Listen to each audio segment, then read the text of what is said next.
It's now evening in Boston after a good snowfall. It wasn't really a snowstorm, but everybody expected a snowstorm, but it's a little treacherous out there. It was rain, then it froze.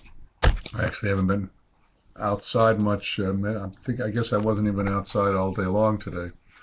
I have put two videos on. One was I made on Friday and couldn't actually, and my webcam software wasn't working properly, so I couldn't figure out how to post it. It was just a couple of minutes talking about this coming week, the end of the course, and a little bit about Midrash Agadah. And so this evening, I just want to do a little bit more about the whole concept of Midrash Agadah, how it works, and the story of Cain and Abel, which for me is one of the great examples of Aggadic Midrash, of the rabbis engaging in this story in a particular kind of way, which seems to me is really fascinating.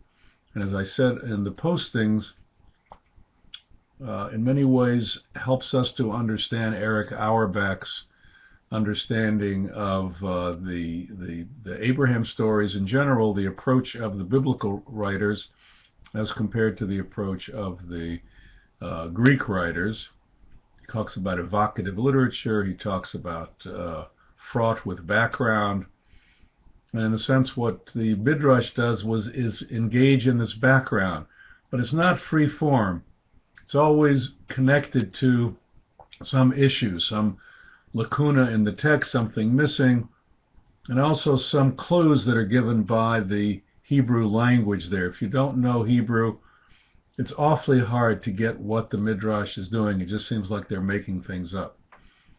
The other really important thing, which I didn't mention here, and is not so obvious from the readings, but for people who don't have experience with Midrash, is the fact that there's no continuity from one Midrash to another. You can go, as you read in this material on Cain and Abel, Midrash 3 does not necessarily have any connection to Midrash 2, to Midrash 1. It's really a collection of different ways of people talking about this, thinking about it. Oftentimes the problems are the same, but even though they're all collected together in one book, they are really independent responses to some of these sentences. Now, there's exceptions to that rule. They're not all independent. Sometimes they are connected one to the other, but in general, that's important to take into consideration. So what I want to do in the next few minutes is talk a little bit more about this Cain and Abel story from my perspective and my own understanding of how the Midrash Agadah works here.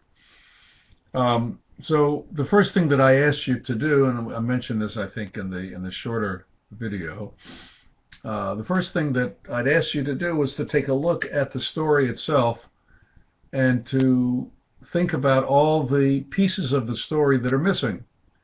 What is not there in the story that makes it a little bit difficult to figure out? So, for instance, they're offering a sacrifice. Who told them to offer a sacrifice? There haven't been any sacrifices up until now.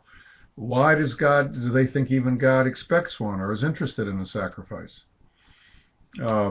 Also, how does Cain or Abel know that God liked Abel's sacrifice more than Cain's sacrifice? Always had a sort of a vision. Does the smoke sort of go off on the side for Cain's and go straight up for Abel's? Who knows? And lots of other questions such as these. When you look at the story as a whole, there are a number of things that are not obvious. What were they arguing about when they went out into the field? Vayehi b'yotam basadeh. Then all of a sudden one jumps on the other. When at the end of the story, Cain says, everybody's going to kill me, so God gives him this mark. Who else is there in the world? There were 4 people, now there are 3. So who's he worried about?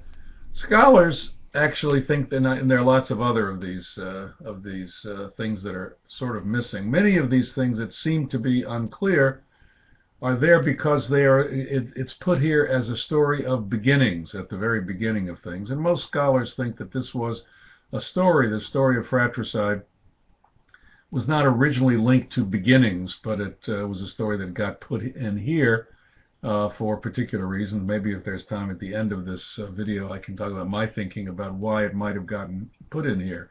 But if you don't see this story as a beginning story, then a lot of the issues and problems that emerge sort of fade away.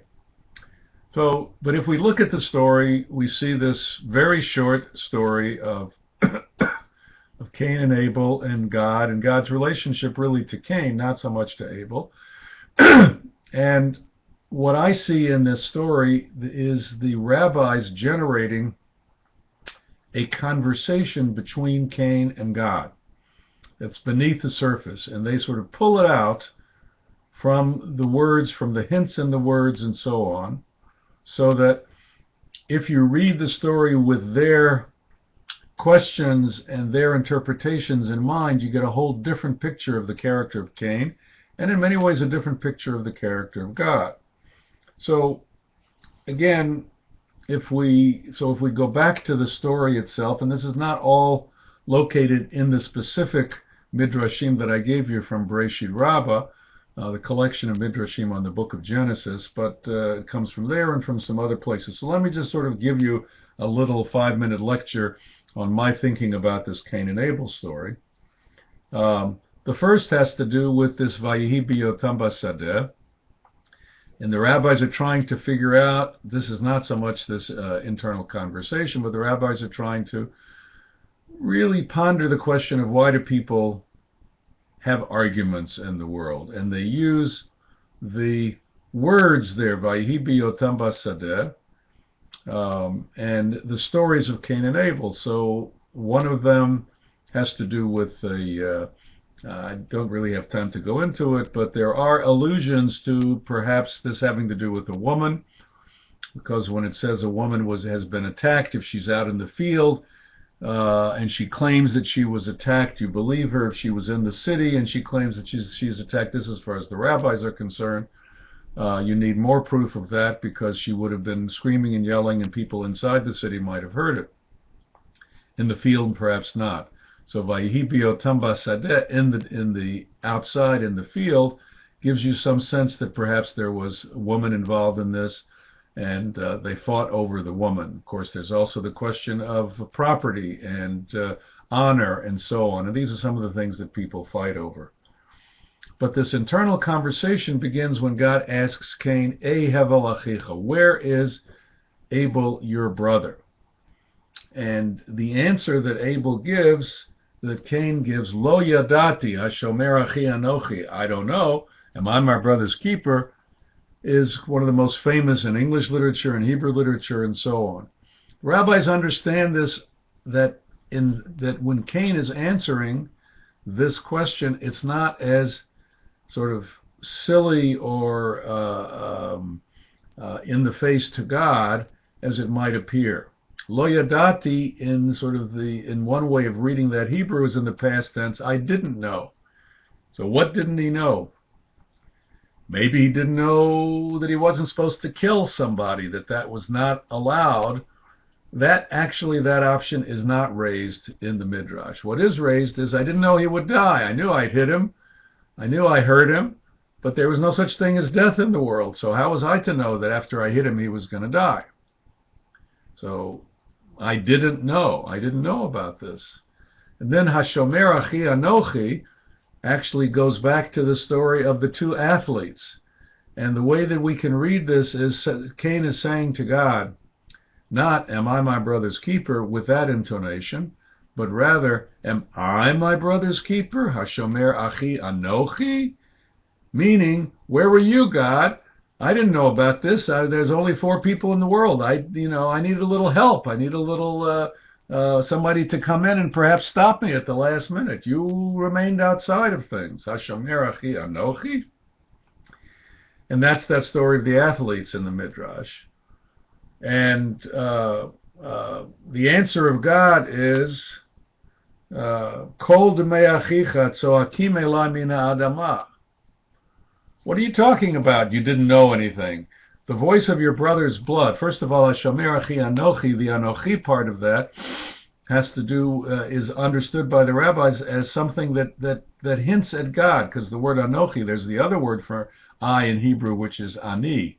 Anochi is a way that God talks about himself. For example, in the first commandment, Anochi Adonai Elohecha asher tzotticha me'eretz Mitzrayim beit avim. I am the Lord your God who brought you out of the land of Egypt. The word there for I is Anochi. So then the response of God here is the voice of your brother's blood. Kol demei achicha tzoakim elai min ha'adamah. The voice of your brother's blood is screaming at me from the ground. And they understand kol, the Hebrew word for blood is dam. But here it's used in the plural, damim, demei achicha.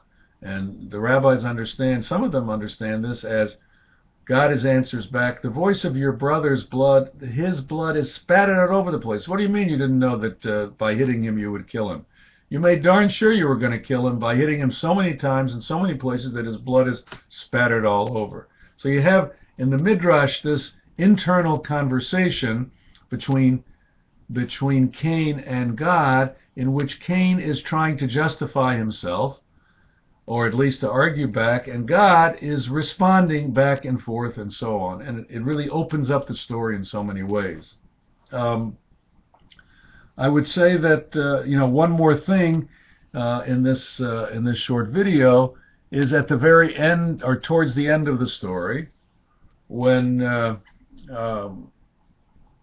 Cain realized he's going to be thrown out of the Garden of Eden, and he complains back to God at that point that everybody is going to kill him. And he says there, he says the words, Avoni gadol minaso. My sin, my punishment is too great to bear. And the rabbis again change the intonation, and you see that in the Midrash that I gave you. Again, as part of this internal conversation between Cain and God. So the rabbis offer their understanding of this, which is to say that Cain continues to argue with God. And he says to him, is my sin, not so much punishment here, avon can mean both, is my sin too great for you to bear, O God? Right? Okay, I did it. I'm responsible and so on, but can't you take a little bit of the responsibility off of me? Is it too great, God? You're the great God. Can't you take a little bit? And in fact, the rabbis then see the mark of Cain, which then is given to him, which is a sense you're not going to, yes, I am going to take on some of this responsibility. You're not going to be killed in response to your killing of your brother, which is what's going to happen in the future. And in fact, I'm going to protect you. Nobody is allowed to kill you. In fact, you're going to have this mark on you. It's not a punishment, the mark. The mark is actually something which will help to rescue you, to save you. Anybody who sees a person with that mark will know that he's protected by God. So throughout this Midrash, it opens up a whole different way of thinking about it. And I think many of the Midrashim try to go underneath and inside the story in ways which say we as human beings have seen that this story is very much of a frame. It's very much of a story where the characters are not filled out. We don't know a lot about them, so it's our job to make use of whatever hints we can get from the text to fill out the characters in ways which make sense to us in our generation. Different generations are going to read it differently, and therefore these stories continue to have power all the way through till today. So as we read the story of Cain and Abel, and we read these words, we can have those words of the rabbis resonate to us, but they also resonate to us in different ways so that we today can engage these stories, think about fratricide from our particular perspective, from our day and age, and so on. And these stories continue to have great power. That's what Auerbach is talking about, that every generation makes these stories some of their own. So that's the way Midrash Haggadah works, and it's in the best way that it works. So I think that will be it for me today in terms of talking about. I've gone on a little bit long, and I hope that you did enjoy this Midrash Haggadah part, and I hope that you had a good time in the course. I've asked you some questions in this last week to reflect on the course, to reflect on some of the things you've liked, perhaps some of the things you didn't like, and to give some feedback on it in general. It's been a great deal of fun for me teaching, and I look forward to reading your final papers.